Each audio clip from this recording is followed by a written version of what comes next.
स्वागत है आप सभी का एक नए वीडियो लेक्चर में। आज की इस वीडियो में हम बात करेंगे पार्सल्स के बारे में। हमने लेटर्स के बारे में किया, उसके बाद हमने पैकेट्स के बारे में किया, ब्लाइंड लिटरेचर पैकेट के बारे में किया। आज हमारा नेक्स्ट है पार्सल्स। तो क्लोज नंबर 145 में हमारे पास आता है कंटेंट्स, कौन कौन सी चीजें हम पार्सल के अंदर भेज सकते हैं। एनीथिंग सेंट इन पार्सल एक्सेप्ट प्रोहिबिटेड आर्टिकल्स। तो पार्सल्स में कुछ भी सामान आप भेज सकते हैं, लेकिन वो प्रोहिबिट नहीं होना चाहिए, निषिद्ध नहीं होना चाहिए। तो प्रोहिबिटेड आर्टिकल्स के बारे में हम 4th सेक्शन में करेंगे। Contain single written communication of nature of letter of person और personal communication addressed to address. या पार्सल का जो भी प्राप्त करता है उसके लिए आप क्या कर सकते हैं, एक सिंगल कम्युनिकेशन भेज सकते हैं जिसका जो नेचर है वो पत्र जैसा होगा, या उसमें कोई भी निजी संचार आपका हो सकता है। उसके अलावा रिटन कम्युनिकेशन आप पार्सल के अंदर नहीं भेज सकते हैं। Article suspected to contain written communication. अगर किसी भी पार्सल के ऊपर ऐसा संदेह है कि उसके अंदर कोई भी रिटन कम्युनिकेशन है, लिखित संचार है, फॉरवर्डेड टू इट्स डेस्टिनेशन, तो उसे क्या किया जाएगा, उसके गंतव्य कार्यालय की ओर भेज दिया जाएगा और उसके ऊपर एक मार्क दिया जाएगा फॉर ओपन डिलीवरी। ठीक है, ये वाली चीज लिख के उसको क्या किया जाएगा, डेस्टिनेशन ऑफिस की तरफ भेज दिया जाएगा। Each written communication charge on delivery with double the letter postage. और ऐसे अगर हमारे पास जब वहां पे क्या किया जाएगा, उस पोस्ट ऑफिस में, गंतव्य के कार्यालय में उसको खोला जाएगा, और अगर ऐसा पाया जाता है कि उसमें क्या है, आपके रिटन कम्युनिकेशन आप उसमें भेज रहे हैं, तो ऐसी स्थिति में डबल लेटर पोस्टेज चार्जेस के हिसाब से उसके ऊपर चार्जेस आपसे लिए जाएंगे। इफ एड्रेसी रिफ्यूजेस टू पे दी चार्जेस, और अगर प्राप्त करता वो चार्जेस देने से इनकार करता है, तो आपका जो पार्सल होगा वो सेंडर को वापस कर दिया जाएगा, उसे रिटर्न टू सेंडर कर दिया जाएगा। उसके बाद हमारे पास वेट एंड साइज की अगर हम बात करें, जो भार होता है किसी भी पार्सल का मैक्सिमम कितना हो सकता है, तो यहाँ पे ये इंपॉर्टेंट है। आपके पास वेट की अगर बात करें तो अनरजिस्टर्ड पार्सल को 4 किलोग्राम तक आप क्या भेज सकते हैं, उसका बिना पंजीकरण करवाए, यानी कि उसको अनरजिस्टर्ड भेज सकते हैं। इसका मतलब क्या है, ये नहीं है कि इसको आप रजिस्टर करवा के नहीं भेज सकते। आप 4 किलोग्राम तक के पार्सल को रजिस्टर भी करवा सकते हैं, लेकिन अगर अनरजिस्टर्ड पार्सल आपने भेजना है तो 4 किलोग्राम से अधिक उसका वेट नहीं होना चाहिए। 10 किलोग्राम इफ पोस्टेड और addressed to a branch post office. तो ये इंपॉर्टेंट आपका, अगर किसी भी बीओ के लिए आप पार्सल को बुक कर रहे हैं, यानी कि उसकी जो डिलीवरी होगी वो ब्रांच ऑफिस से होगी, या फिर उसको आप संबोधित, ठीक है, जहां से आप बुक कर रहे हैं वो ब्रांच ऑफिस है, तो ऐसी स्थिति में 10 किलोग्राम तक पार्सल ही आप बुक कर सकते हैं, या फिर आप उसको भेज सकते हैं। उसके बाद 20 kilogram in other cases HO and SO. देखिए यहाँ पे अगर एचओ में बुक होना है और एचओ में ही डिलीवर किया जाएगा, ठीक है, दूसरे किसी एचओ में से उसकी डिलीवरी की जाएगी, या फिर आपके एसओ से बुक होगा, ठीक है, एचओ में डिलीवरी होगी, एसओ में ही उसकी डिलीवरी होगी, तो ऐसी स्थिति में 20 किलोग्राम तक, यानी कि मैक्सिमम वेट की अगर पार्सल की बात करें तो 20 किलोग्राम, लेकिन अगर ब्रांच ऑफिस की बात करें तो ब्रांच ऑफिस के लिए जो मैक्सिमम वेट रहेगा पार्सल का वो 10 किलोग्राम रहेगा। मान लीजिए आप एचओ से आप जो आपका पार्सल है उसको बुक करते हैं, लेकिन उसकी जो डिलीवरी है वो ब्रांच पोस्ट ऑफिस में होगी, तो ऐसी स्थिति में आपका जो पार्सल होगा वो सिर्फ 10 किलोग्राम तक ही आप बुक कर सकते हैं। तो यहाँ पे ये आपको ध्यान रखना है। Director general in special circumstances prescribe a lower limit of weight for book packet. तो यहाँ पे हमारे पास ये हमने पहले भी किया था कि बुक पैकेट के लिए महानिदेशक डाक जो है वो स्पेशल सर्कमस्टांसेस में आपके बुक पैकेट का जो भार है उसको लोअर लिमिट तक भी निर्धारित कर सकता है। उसके बाद यहाँ पे हमारे पास साइज, तो आपका जो पार्सल है उसकी जो लंबाई है वो नोट एक्सीड 1 मीटर, 1 मीटर से ज्यादा वो नहीं होनी चाहिए। और लेंथ प्लस गिर्थ की अगर हम बात करेंगे, ठीक है, लेंथ उसकी लंबाई और उसकी जो गिर्थ है परिधि, ठीक है, इन दोनों को अगर जोड़ें तो वो 1.80 मीटर से अधिक नहीं होनी चाहिए। अब आती है हमारे पास पैकिंग की। अब पार्सल के अंदर आप कैसे उसको पैक करेंगे, तो ये डिपेंड करता है कि आप पार्सल के अंदर कौन सा सामान भेज रहे हैं। Packed plus enclosed in strong case wrapper, तो आपको इसको एनक्लोज आप चाहे कर रहे हैं या फिर आप पैक कर रहे हैं तो इसको स्ट्रॉन्ग केस रैपर में आपको इसे पैक करना चाहिए। पार्सल कंटेन क्लोथ और वूल, तो यहाँ पे सबसे पहले देखिए, अगर आप पार्सल के अंदर कोई कपड़ा भेज रहे हैं या फिर वूल भेज रहे हैं, यानी कि ऊन वगैरह भेज रहे हैं, तो कैसे उसको भेजा जाएगा। पैक्ड इन स्ट्रॉन्ग रैपर, तो सबसे पहले आपको कपड़े या फिर ऊन को स्ट्रॉन्ग रैपर के अंदर, ठीक है, मजबूत रैपर के अंदर उसको आपको पहले पैक करना है। देन उसके बाद एक और आप कवरिंग बाहर से यूज करेंगे जो आपके कार्डबोर्ड या फिर क्लोथ की हो सकती है, और कैसा होना चाहिए, ये स्टट होना चाहिए, मोटा आपका होना चाहिए, ठीक है। 2 आप रैपिंग करेंगे, पहले आप स्ट्रॉन्ग रैपर का यूज करेंगे, उसके बाद फिर से आप बाहर कपड़े का या कार्डबोर्ड का यूज करेंगे। पार्सल कंटेनिंग गोल्ड बुलियन और ज्वेलरी, अगर आप पार्सल के अंदर ये सारी चीजें भेज रहे हैं, क्योंकि आपको पता है ये वाली बहुत ही कीमती चीजें, आपका सोना बुलियन या फिर ज्वेलरी आभूषण वगैरह भेज रहे हैं, तो आपको इनको ऐसे केसेस में या फिर ऐसे बॉक्सेस में डाल के भेजना है जो रास्ते में आसानी से टूटे ना या इनको आसानी से खोला ना जा सके। तो packed in metal wooden stud cardboard, तो ठीक है, आर्टिकल के नेचर के हिसाब से अगर आपके गोल्ड है तो उसको आप मेटल में डाल के भेज सकते हैं, ठीक है, मेटल का आपका बॉक्स हो सकता है, उसको उसमें डालेंगे फिर उसके बाद भेज सकते हैं। तो इसी तरह से इसके नेचर के हिसाब से आप इन सब का यूज कर सकते हैं ताकि वो रास्ते में कहीं भी बिखर ना जाए। लिक्विड सब्सटेंसेस लिक्विफाइड इजिली, उसके बाद आपके तरल पदार्थ हैं या फिर ऐसे सब्सटेंसेस जो आसानी से लिक्विफाई हो जाते हैं, तो डिस्पैच इन डबल बॉक्सेस, तो आपको इन्हें भी डबल बॉक्सेस में, 2 बक्सों में आपको इनको डिस्पैच करना है, प्रेषित करना है। फर्स्ट बॉक्स जो आपका होगा वो बोतल हो सकती है, फ्लास्क या बॉक्स हो सकता है आपका, ठीक है, तो बोतल में आप डाल सकते हैं, फ्लास्क में डाल सकते हैं, बॉक्स में आप डाल सकते हैं। पहला लिक्विड इसमें डाल देंगे आप, फिर उसके बाद आप उसके बाद एक और बॉक्स का यूज करेंगे जो आपके मेटल का या फिर स्ट्रॉन्ग लकड़ी का बना हो सकता है।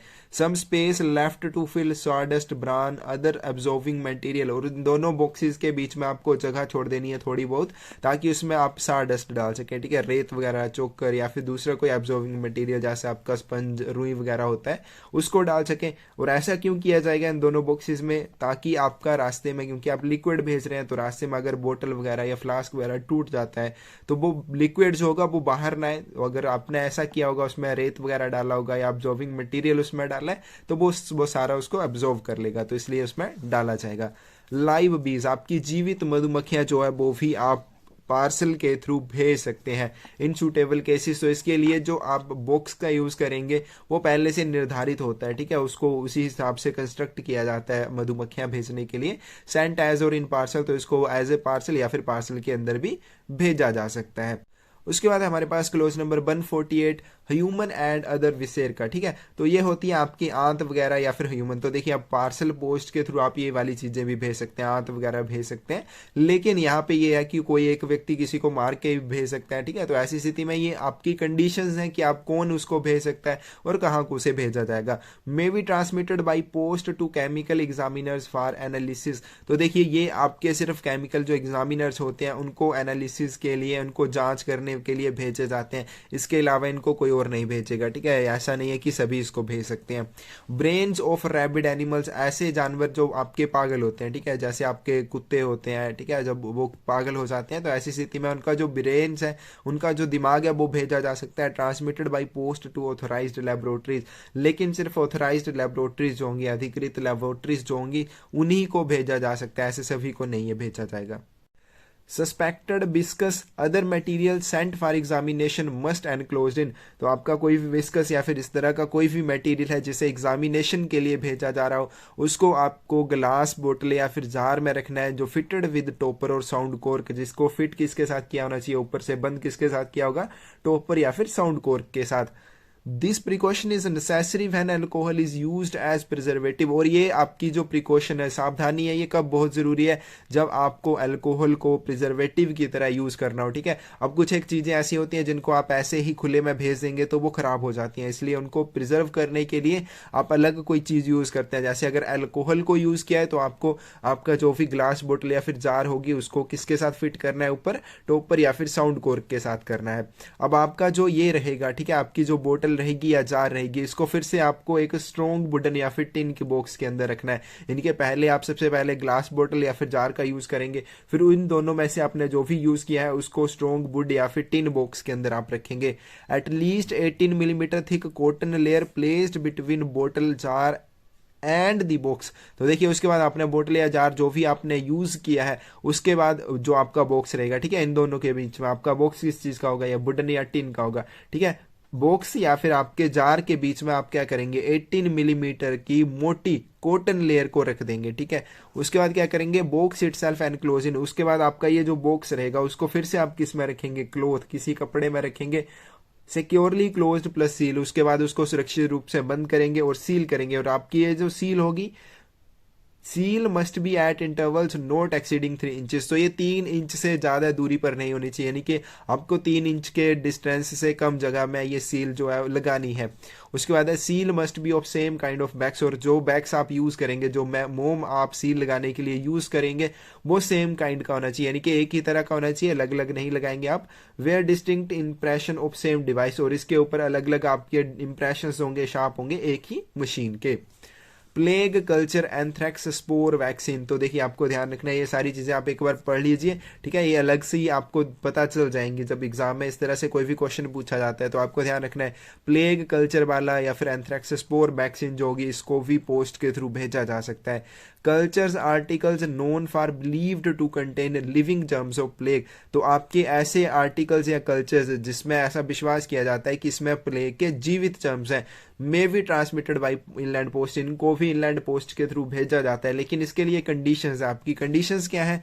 ओनली सेंट बाई, ये सिर्फ किसके द्वारा भेजा गया होना चाहिए?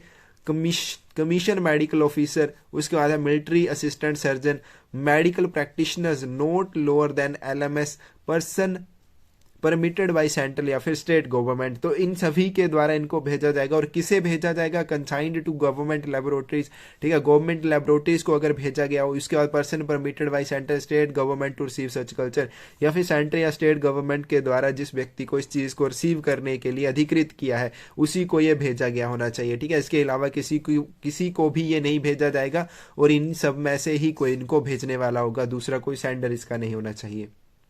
Such culture securely packed in hermetically closed tin, उसके बाद आपका ऐसा कोई भी कल्चर है, ठीक है, प्ले कल्चर है, तो उसको कैसे आप भेजेंगे? सबसे पहले आप उसको भली भांति बंद टिन के बॉक्स में रखेंगे, ठीक है, जो बिल्कुल बंद आपका होना चाहिए। उसके बाद place in strong box of would, उसके बाद आपको उसको लकड़ी के स्ट्रॉन्ग बॉक्स में रखना है। At least 18 millimetre thick layer between inner and outer case, ठीक है, आपका इनर केस कौन सा हो जाएगा? जो टिन का बना होगा, और आउटर केस कौन सा हो जाएगा? आपका जो वुड का बना है, जो लकड़ी का बना है। इन दोनों के बीच में आपको कम से कम 18 मिलीमीटर की मोटी रो कॉटन वूल, यानी कि वूल आपकी ऊन की लेयर जो है वो रख देनी है, ठीक है, ताकि इसमें कुछ भी हो जाए तो वो उसी के बीच में रहे, बाहर ना सके। उसके बाद है हमारे पास आउटर केस, उसके बाद फिर से आपको इसे और चीज में रखना है, एनक्लोज इन स्टड क्लोथ। उसके बाद इसको मोटे कपड़े के बीच में आप रखेंगे, आपका जो भी वुड बॉक्स होगा उसको मोटे कपड़े के बीच में रखेंगे, यानी कि यहाँ पे आप देख सकते हैं 3 लेयर्स के अंदर ये आ जाएगा। सबसे पहले टिन की आएगी, उसके बाद वुड की आएगी, उसके बाद मोटे कपड़े की आएगी। सिक्योरली फास्टेंड, सील्ड एंड लेवल, उसको सुरक्षित रूप से फास्टेंड यानी कि बांधा जाएगा, सील किया जाएगा और फिर लेवल किया जाएगा। Sender present parcel at post office window with, तो आपका जो भी प्रेषक होगा, ठीक है, जो भी ऐसी कोई चीज भेज रहा है, वो क्या करेगा? पार्सल को पोस्ट ऑफिस में लाएगा, और साथ में क्या लाएगा? डिक्लेरेशन लाएगा नेचर ऑफ इट्स कंटेंट, की वो आपके इस पार्सल के अंदर कौन से कंटेंट्स को, कौन सी सामग्री को भेज रहा है, उस चीज की डिक्लेरेशन लाएगा वो साथ में। सर्टिफिकेट साइंड बाय हिमसेल्फ, और जो सर्टिफिकेट होगा वो उसके द्वारा खुद साइन किया जाएगा, क्योंकि अब सेंडर जो होगा आपका, वो ऐसे तो कोई भी नहीं भेज सकता है, ठीक है, वो सेंट्रल गवर्नमेंट के द्वारा या स्टेट गवर्नमेंट के द्वारा उसको ऑथराइज किया गया होगा, तो वो खुद उसको जो सर्टिफिकेट होगा उसको साइन करेगा। Sender is the person authorised, ठीक है, मस्ट शो, तो इस चीज में सर्टिफिकेट में ये चीज जरूर होनी चाहिए कि जो सेंडर है, ठीक है, जो आपका व्यक्ति उसे ऑथराइज किया होना चाहिए, वही सेंडर इसका होगा, अन्यथा कोई दूसरा व्यक्ति इसको नहीं भेज सकता है।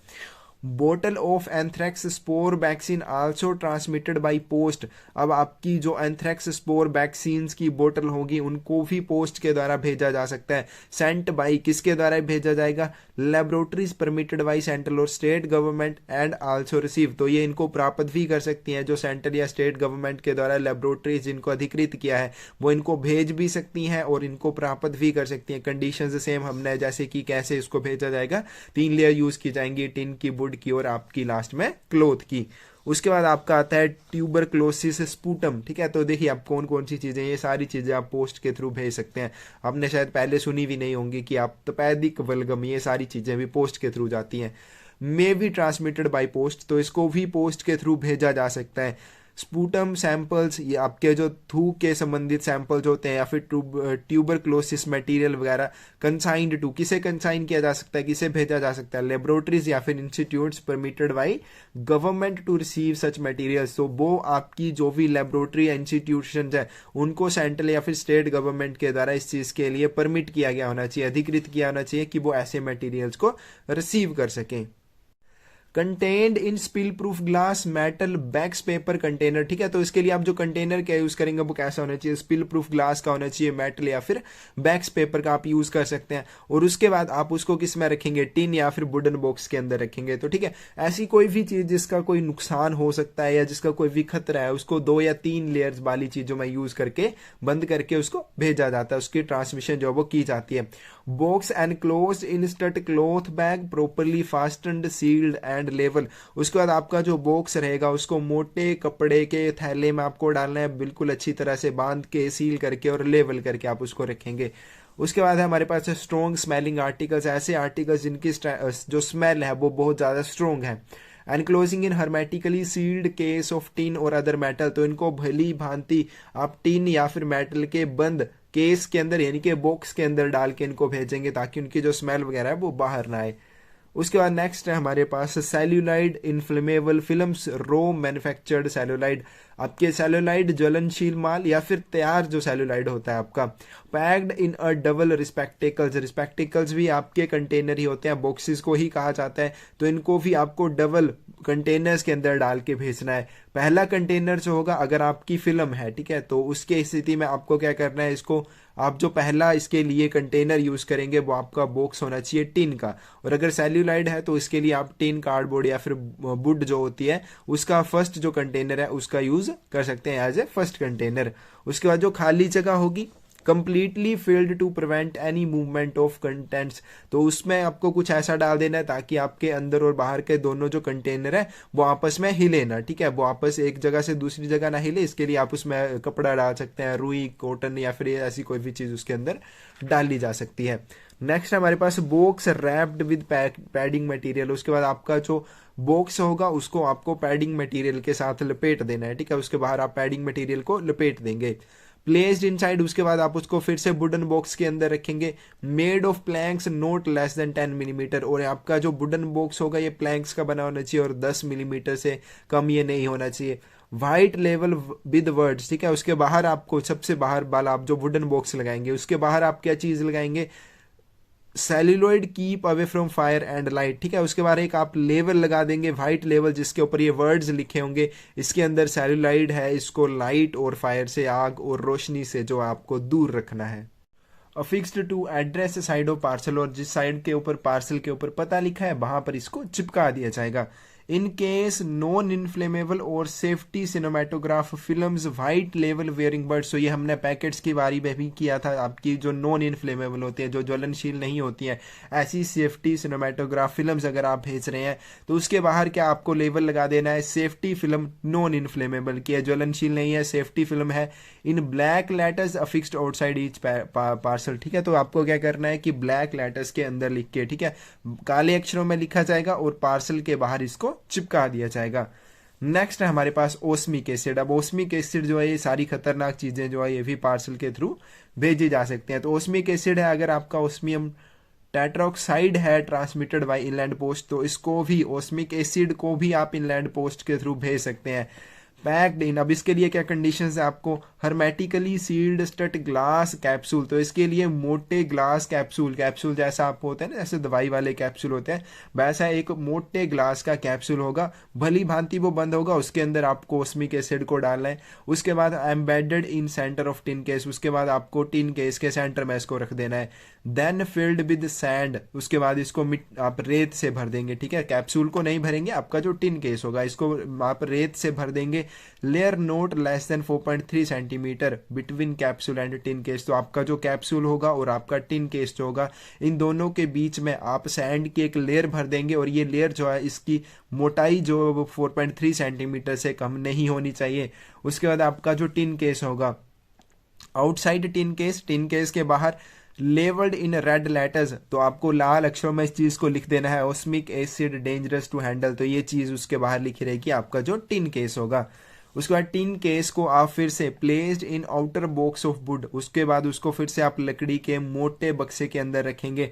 2.5 centimetre of raw cotton wool, ठीक है। उसके बाद फिर से आपका इनर टिन केस, यानी कि आपका टिन केस जो रहेगा, ठीक है, ये वाला टिन केस, और आपकी जो बाहर, ठीक है, जिसमें आपने टिन केस को रखा है उस लकड़ी के बॉक्स के बीच में, इन दोनों के बीच में 2.5 सेंटीमीटर कॉटन वूल की आपको एक लेयर रख देनी है। ठीक है, पहले आपने क्या किया, कैप्सूल लिया, उसको क्या किया, टिन बॉक्स के अंदर रखा और उसके बाहर, ठीक है, आपके कैप्सूल के बाहर एटलीस्ट 4.3 सेंटीमीटर की होनी चाहिए मोटी जो है रेत की लेयर आपने रख देनी है। उसके बाद आपका जो टिन बॉक्स होगा उसको आप फिर से एक लकड़ी के बॉक्स में रखेंगे और फिर लकड़ी के बॉक्स और टिन के बॉक्स के बीच में आपको रो कॉटन वूल की 2.5 सेंटीमीटर की लेयर जो है, कम से कम इतनी मोटी लेयर जो है इन दोनों के बीच में रखनी है।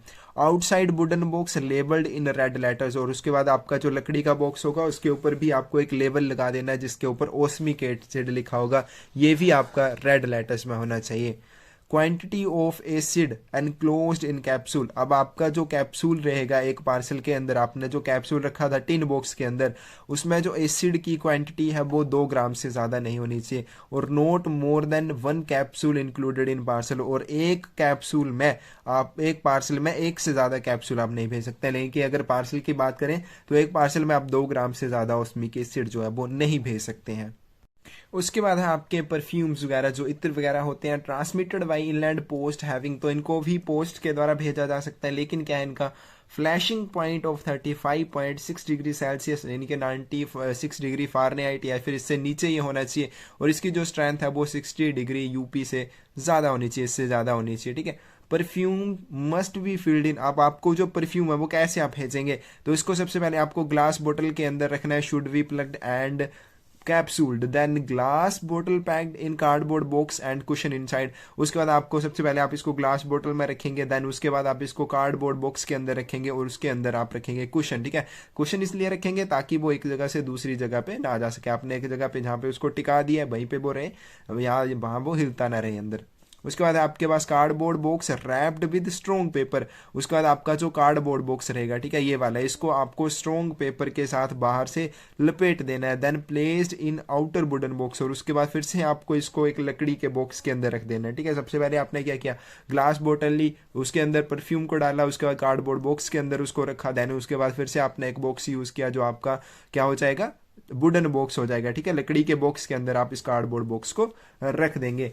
आउटसाइड वुडन बॉक्स, अब जो सबसे बाहर आप वुडन बॉक्स का यूज कर रहे हैं उसके बाहर क्या करेंगे, लेबल्ड इन रेड लेटर्स, तो लाल अक्षरों में उसके ऊपर क्या लिखा रहेगा, perfumes keep away from fire, इसके अंदर परफ्यूम है और इसको फायर से दूर रखें, आग से दूर रखें।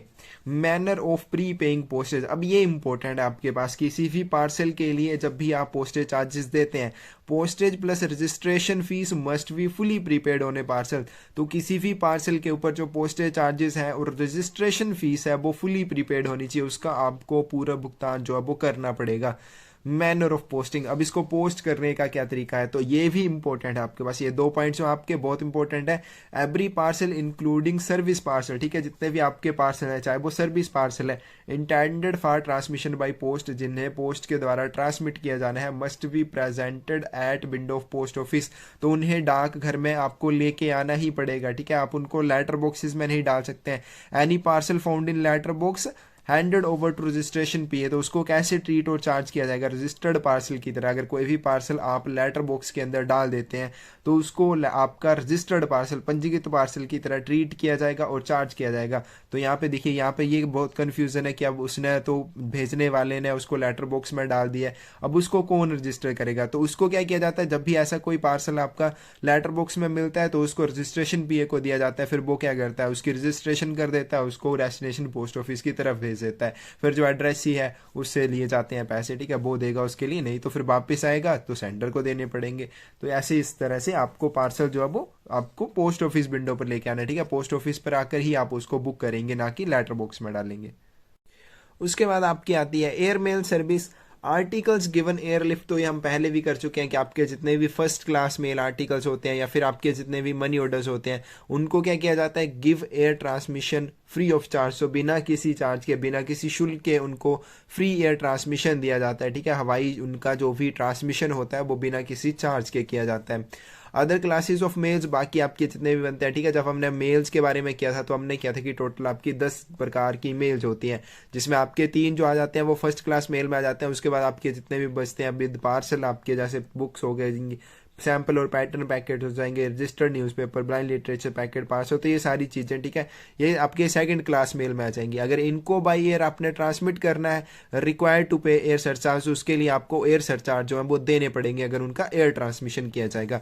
और इसके लिए कंडीशंस की अगर बात करें, all surcharge air mail articles must bear, तो आपके जितने भी ऐसे आर्टिकल्स होंगे जिनके ऊपर एयर सरचार्जेस आपने दिए होंगे, तो उनके ऊपर क्या होना चाहिए, प्रेस्क्राइब्ड ब्लू एयर मेल लेवल, तो उनके ऊपर on left hand corner of address side, तो आपने जिस साइड के ऊपर पता लिखा है वहीं पे आपको बाएं हाथ के ऊपरी कोने में क्या करना है, एक लेवल, निर्धारित लेवल चिपका देना है, ठीक है, जो कौन सा होगा, ब्लू एयरमेल लेवल, आपका नीला एयरमेल लेवल जो होगा वो आपको वहां पे चिपका देना है, ठीक है, कहां पे, top left hand corner of address side.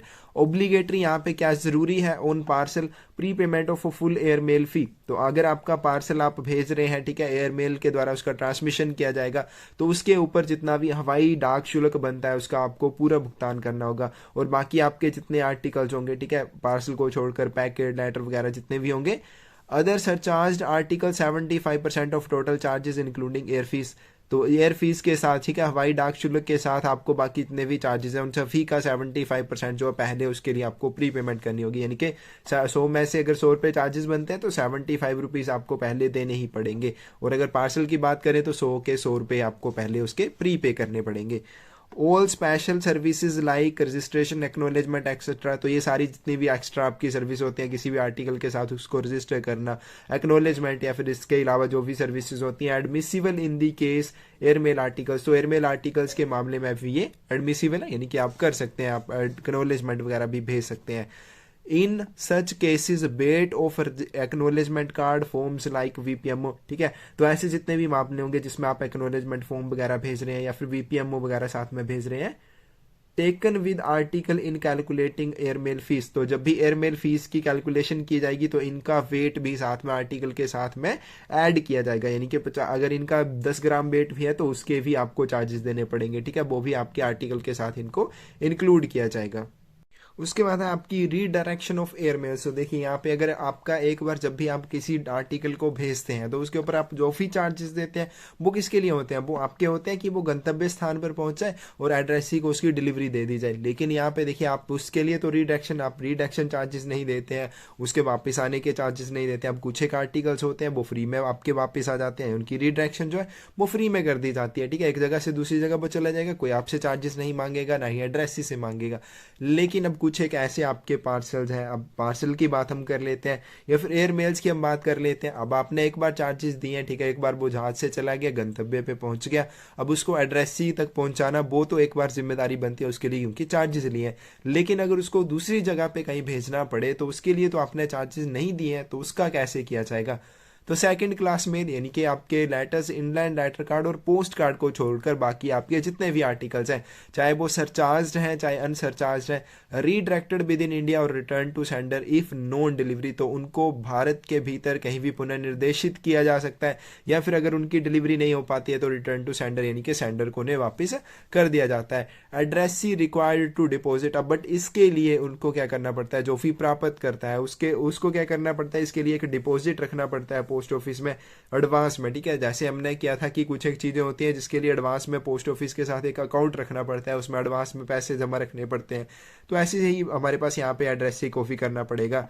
तो ये sum sufficient to cover air fees, तो इतना सफिशिएंट सम उसमें होना चाहिए कि वो एयर फीस को कवर कर सके, ठीक है, एडवांस में वो पोस्ट ऑफिस में जमा करके रखेगा।